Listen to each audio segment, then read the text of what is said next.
Welcome to the deep dive. Today we're getting laser focused on a really complex topic, the pharmacology of the female reproductive system. We've pulled all the critical need-to-know info from Chapter 40 of Focus on Nursing Pharmacology to give you a real shortcut to understanding these incredibly powerful hormonal agents. And it's so important to get the context right from the start. This isn't like other systems in the body that are, in a steady state. Right. It's cyclical. Exactly. It's cyclical. So when you introduce a drug, when you try to alter one little piece of that cycle, the ripple effect is it's huge, it's systemic, and it can be really complex. Which is why the safety stakes are just so incredibly high with these drugs. So what we'll do is break down the four big categories. Okay. First, you have the big ones, the sex hormones. That's your estrogens and progestins. Then they're more targeted cousins, the estrogen receptor modulators. Right. And after that, we'll get into the fertility drugs and finally the uterine motility drugs, which control contractions. Before we jump in, though, maybe Yeah. we should lock down a few key terms. Good idea. Okay. So we'll talk a lot about progestins. These are basically the synthetic versions of progesterone, and they're crucial for things like contraception and maintaining a pregnancy. And oxytocics. Yeah, oxytocics are agents that stimulate uterine contraction. Think oxytocin itself, which also helps with milk ejection. Okay, and on the flip side, we have drugs that control that movement in other ways. Exactly. You have fertility drugs, which are designed to stimulate ovulation, and then the very powerful abortifacients, which cause intense uterine contractions to evacuate the uterus. Got it. So let's start with the foundation. How do these drugs affect people across their lifespan? Well, the risks in the dosing, they just vary so much by age. Let's start with children. For the pediatric population, you have to be extremely cautious with estrogens and progestins. Why is that?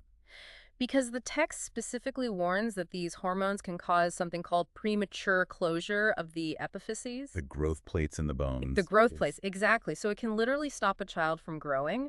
It can halt their skeletal development way too early. Wow, okay, that's a permanent side effect. That's serious. It is. And for teens on oral contraceptives, the advice is pretty clear. Use the absolute smallest effective dose and watch them like a hawk for any side effects. And for adults. For adult women, the bedrock of safety is the annual medical exam, a breast exam, a pap smear. These are completely non-negotiable. Okay, but if there's one single safety warning that everyone needs to remember from this chapter, what is it? Oh, it's the link between estrogen and smoking. The text just hammers this point home. Let's stop there for a second, because this is so important. It is. Women taking estrogen absolutely, under no circumstances, should be smoking. What happens? The combination just sends the risk of serious life-threatening thromboembolic events through the roof. We're talking blood clots, strokes, pulmonary emboli. It is one of the biggest, brightest red flags in this whole field. And it's not just physical safety. No, not at all. You have to think about the psychological side. I mean, women who are in fertility programs or, needing abortifacients, they are under immense emotional stress, anxiety, depression. It's all part of the picture. So psychological support has to be built into the care plan. It's essential. And then for older adults, the whole conversation around hormone replacement therapy, or HRT, has just completely changed. Not the default anymore. Not at all. It used to be this kind of blanket prevention strategy, and now patients need really good, nuanced information to weigh the honestly conflicting reports on benefits versus risks. That's a perfect lead-in to the first big category, sex hormones.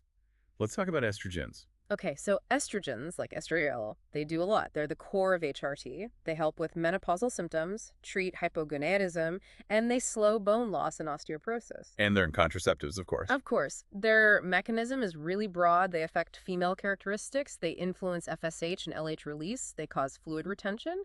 And they also help conserve calcium and can even protect the heart from atherosclerosis. And that protective effect is what made the Women's Health Initiative study such a bombshell. Right, a complete bombshell. So the early research all suggested HRT was protective. It decreased cardiovascular disease, it decreased osteoporosis. But then in 2002, they had to stop the long-term part of the study. They stopped it, just pulled the plug. Why? Because it was showing the exact opposite. They found that long-term use, we're talking 5 years or more, was actively increasing the incidence of stroke, heart attacks, blood clots, even ovarian cancer.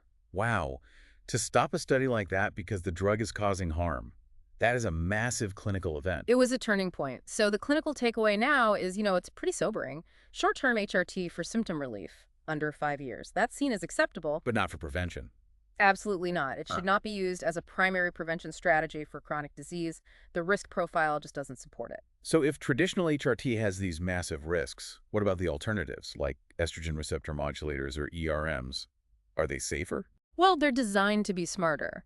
Take a drug like raloxifene. It's non-hormonal and it's selective. What does that mean, selective? It means it acts like an estrogen in some tissues, like in your bones, where it increases density, which is great for osteoporosis, but it acts as a blocker in other tissues, like the breast and endometrium. Ah, so you get the bone benefits without the cancer risks. That's the goal.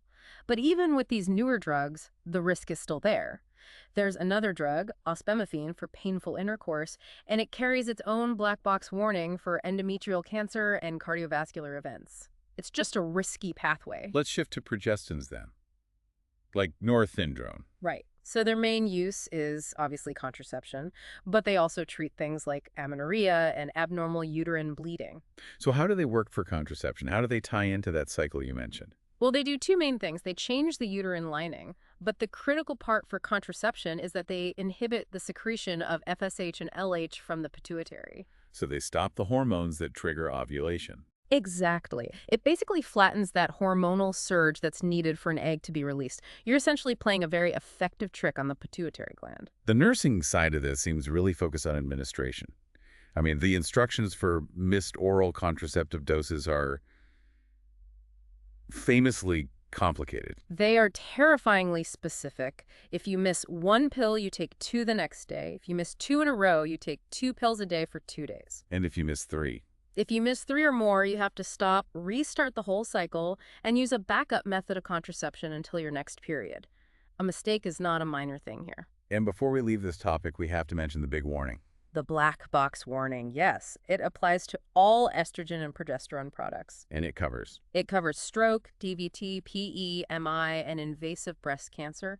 When a whole category of drugs has a risk profile like that, patient teaching becomes, well, it becomes a life-saving intervention. Okay, let's move on to fertility drugs. Right. So these drugs, like clomiphene, are for women who have functioning ovaries but still can't conceive. The key word there is functioning. If a woman has primary ovarian failure, these drugs won't work. So what's the action? How do they help?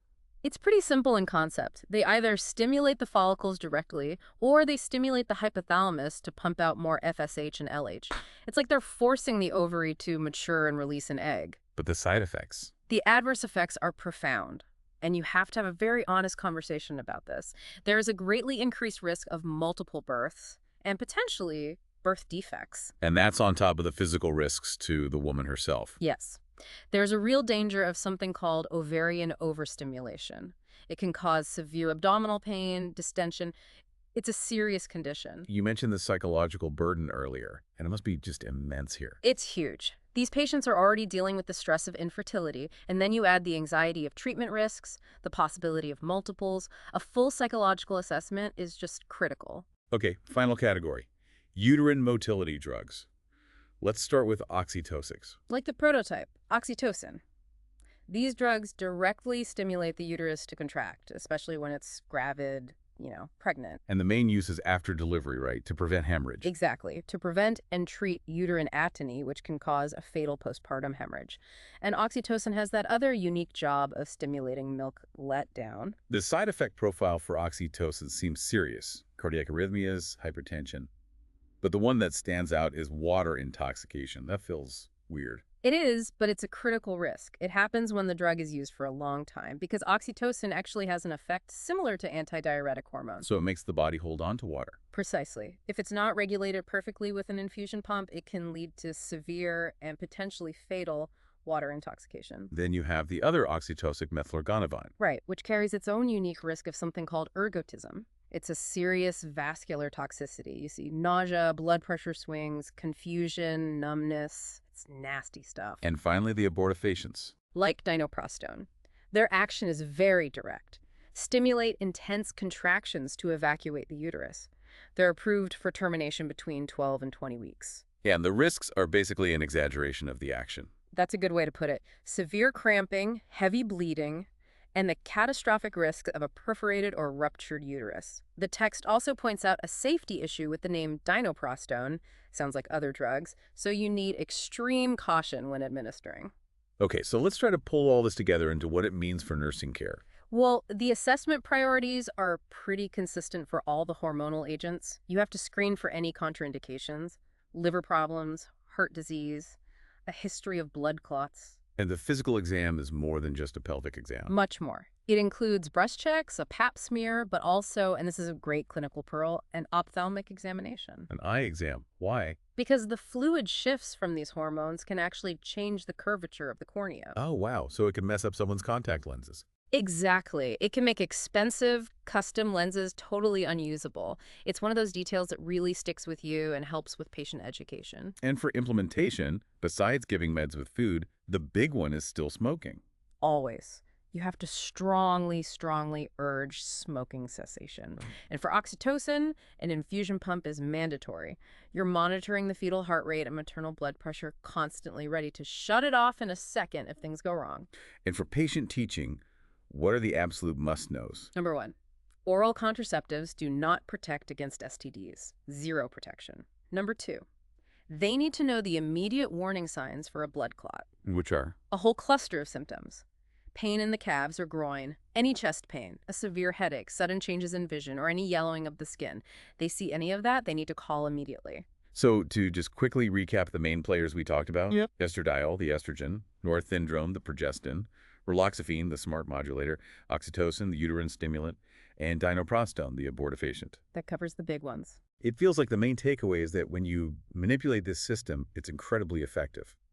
But the risk is always, always there. That's it, exactly. The repeated black box warnings, the constant risk of thromboembolism, that's the story of this chapter. It's a field of pharmacology defined by intense benefit that comes with intense risk. So thinking about that risk, and especially about what the Women's Health Initiative taught us about long-term harm versus short-term benefit, here's a final thought for you to take away. Okay. Given that we know about the serious long-term cardiovascular burden of these therapies, what new non-hormonal pathways should research be prioritizing right now to give patients symptom relief without putting them at such high risk for chronic disease down the road? Finding the answer to that question. I mean, that's the future of this entire field. I think you're right. Thank you for joining us for this deep dive. Until next time, stay well informed.